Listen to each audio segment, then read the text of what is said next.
ఏం చేస్తున్నావురా?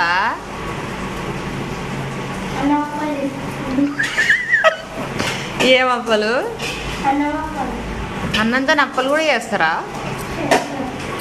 అన్నం అప్పలు అయితే చేస్తుందండి మా పప్పు. చూద్దాం.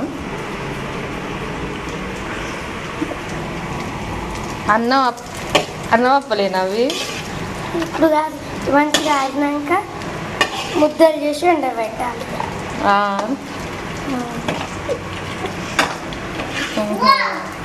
హెల్స్ పెట్టుకున్నావు పప్పు. నూనె పడుతుంది అనుకో. ఏం పడుతుందని? నూనె. నీకా? ఇది చూడు ఒకసారి. గుడికల్లు అయినాయా? నూనె పడుతుంది. అన్నం అప్పలు ఫ్రెండ్స్, మీకు ఎవరికైనా తెలిస్తే కామెంట్ చేయండి. మీరు ఇట్లా ట్రై చేయండి ఒకసారి.